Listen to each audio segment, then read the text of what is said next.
ఇది governor ప్రసంగమే madam. Page number 4. గురుగారు దళితులపైన ఎవరు దాడి చేశారు అందరూ తెలుసండి. కూర్చోండి కూర్చోండి కూర్చోండి స్వామి కూర్చోండి. కోర్టుకెళ్ళారు మీరు కూర్చోండి కూర్చోండి కూర్చోండి సార్. మాటలు పెద్ద చెప్పాల్సిన అవసరం లేదు ఇక్కడ. మీకు సంబంధం లేని సబ్జెక్ట్ ఇది. మీకు సంబంధం లేని సబ్జెక్ట్ ఇది. మేడం గారితో నేను మాట్లాడుతున్నా. నేను మేడం గారితో చర్చిస్తున్నా. దళితుల పైన మీరు దాడి చేసి దళితులు గుండు కొట్టించిన వ్యక్తి మీరు మారుతారా? మీరు మారుతారా? మీరు మారుతారు అధ్యక్ష? మీరు ఎట్లా మారుతారు? మీరు దయచేసి కూర్చోండి. చాలా స్పష్టంగా చెప్తున్నా. ఎందుకు మారుతారు? మీరు మాట్లాడేది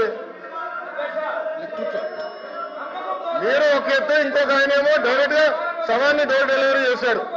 అలాంటి వాళ్ళు కౌన్సిల్ ఉన్నారు. ఇంకో సభ్యుడేమో డోర్ డెలివరీ కూడా చేశారు. అవసరం లేదు మాట్లాడేది. హలో బ్రదర్, కోర్టుకెళ్ళింది మీరు. లోకేష్ గారు ఫ్యాక్ట్ చెప్తున్నా.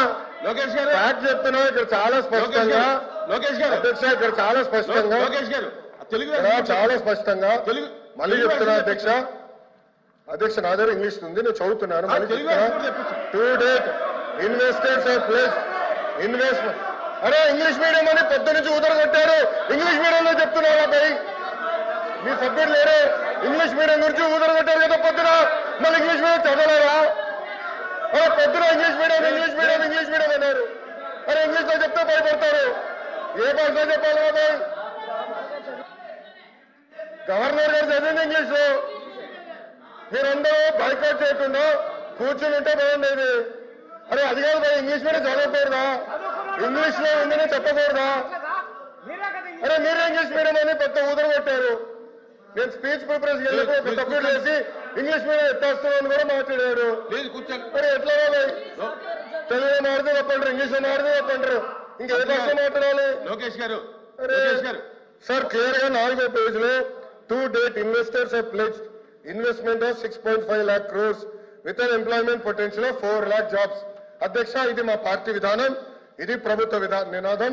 క్లియర్ గా చెప్పాం అధ్యక్ష. గవర్నర్ గారు కూడా ఇది చదివారు అధ్యక్ష. దయచేసి మేడం గారు గుర్తుపెట్టుకోవాల్సిందిగా కోరుతున్నాం. నేను మళ్ళీ చెప్తున్నా, అన్కండిషనల్ సపోర్ట్ చేశాం, రాష్ట్ర ప్రయోజనాల కోసం చేశాం.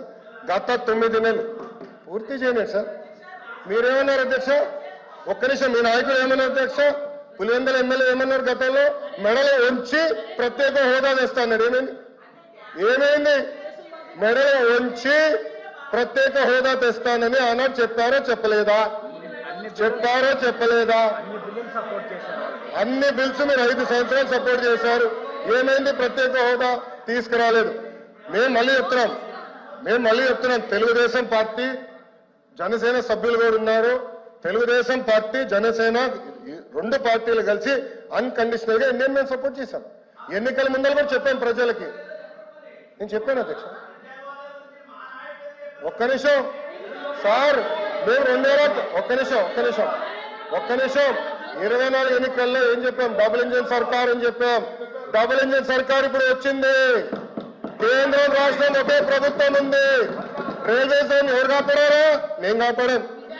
విశాఖకు మీరు పెద్ద పెద్ద మాటలు మాట్లాడుతున్నారే. 13,000 కోట్లు చంద్రబాబు గారు పైన నాయకత్వం మేము తీసుకొచ్చాం అధ్యక్ష. 13,000 కోట్లు తీసుకొచ్చాం. మీ ఉత్తరాంధ్ర ఎమ్మెల్సీలు మాట్లాడమనండి. మీరేం చేశారు 5 సంవత్సరాలు? ఏం చేశారు మీరు 5 సంవత్సరాలు? అడుగుతున్నా. అమరావతి నిధులు ఎవరు తీసుకొచ్చారు? మేము తీసుకొచ్చాం. పోలవరం గాలి వదిలేశారు మీరు. బుల్లెట్ దిగినా అని మీ మంత్రి గారు అడిగారు. ఏమారు అయినా పెద్ద మాట్లాడతారు. పోలవరం నిధులు తీసుకొచ్చారు.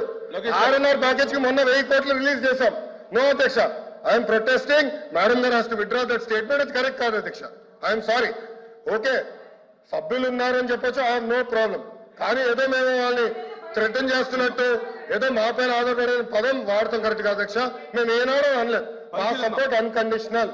రాష్ట్ర ప్రయోజనాల కోసం కేంద్ర ప్రభుత్వాన్ని మేము సపోర్ట్ చేస్తున్నాం. అది చాలా క్లారిటీగా ఉంది అధ్యక్ష. కానీ దయచేసి అది మటుకు రికార్డు నుంచి తొలగించాలి అధ్యక్ష. నేను ఒప్పుకోవట్లేదు. ఐఎమ్ సారీ అధ్యక్ష. No no no no no. ఎవరు చెప్పారు అధ్యక్ష? అది ఎవరు చెప్పారమ్మా? ఎవరు చెప్పారు తల్లి? ఎవరు చెప్పారు సార్? అధ్యక్ష రాష్ట్ర ప్రయోజనాల కోసం అన్కండిషనల్ గా ఇటు చంద్రబాబు నాయుడు గారు కానీ అటు పవన్ కళ్యాణ్ గారు కానివ్వండి ఇద్దరు నాయకులు కలిసికట్టుగా ఇండియాకి సపోర్ట్ చేశారు ఎన్నికల ముందల. ఎన్నికలు అయిన తర్వాత రిజల్ట్స్ వస్తుంటే కరెక్ట్ గా 1 hour తర్వాత గౌరవ ముఖ్యమంత్రి చంద్రబాబు నాయుడు గారు స్వయంగా హోంమంత్రి గారికి ప్రధానమంత్రి గారికి ఫోన్ చేసి కంగ్రాచులేషన్స్, కలిసికట్టుగా ఈరోజు ఎన్డీఏ ప్రభుత్వం 3వసారి ఏర్పడుతుంది అని అన్కండిషనల్ సపోర్ట్ ఇచ్చాం అధ్యక్ష. మేము పదవులు అడగలేదు అధ్యక్ష, రాష్ట్రానికి నిధులు ఇవ్వండి, రాష్ట్రాన్ని కాపాడండి, దివాలా ఎత్తేసింది, చాలా ఆర్థిక ఇబ్బందులు ఉంది, గత ప్రభుత్వం చేతకంతనం వల్ల ఇబ్బంది పడుతున్నాం, మీరు ఆదుకోండి అని చెప్తే రైల్వే జోన్ తీసుకొచ్చా అధ్యక్ష, విశాఖ ఉక్కుని కాపాడే అధ్యక్ష, చివరి అమరావతిని నిధులకి తీసుకొచ్చా అధ్యక్ష, పోలవరంకి నిధులు తీసుకొచ్చా అధ్యక్ష. అది ఈ రోజు మన ప్రభుత్వానికి ఉన్న చిత్తశుద్ధి అధ్యక్ష. మేము ఎక్కడ చెప్పలేదు అధ్యక్ష, దయచేసి మేడం గారు విత్డ్రా దట్ పాయింట్. మేము ఒప్పుకోవట్లేదు అధ్యక్ష, అది మటుకు ఏదో మేము సపోర్ట్ చేయకపోతే మేము ఎక్కడో చెప్పినట్లు ఇది సత్యదూరం అధ్యక్ష. అధ్యక్ష చైర్మన్లు బెదిరిస్తాయంట అధ్యక్ష, ఎక్కడ బెదిరించా? మేడం గారు వైకాపా ప్రభుత్వం అనుకుంటున్నారు, ఇది ఎన్డీఏ ప్రభుత్వం అధ్యక్ష, ఇక్కడ ఎవరిని బెదిరించట్లేదు. మేము చట్టపరంగా ఏమన్నా చేస్తాం, చైర్మన్లు బెదిరించాలంటే ఎట్లా అధ్యక్ష? సిపిఎస్ రద్దు చేస్తారన్నారు, రద్దు చేస్తారా చెప్పానండి సార్. సరెండర్లు ఎన్ని పెండింగ్ పెట్టి వెళ్ళారు సార్, పోలీస్ సోదరులు రావాల్సిన సరెండర్ చాలా పెండింగ్ పెట్టారు. మన ప్రభుత్వ అధికారులకు వచ్చిన సరెండర్ మనం 1 సరెండర్ క్లియర్ చేస్తాం సార్, బ్యాలెన్స్ కూడా క్లియర్ చేస్తాం సార్.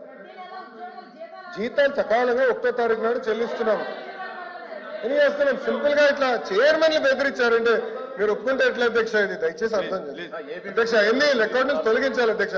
చైర్మన్లు బెదిరించాం, ఇది కరెక్ట్ కాదు అధ్యక్ష, దయచేసి అర్థం చేసి కోరుతున్నాం.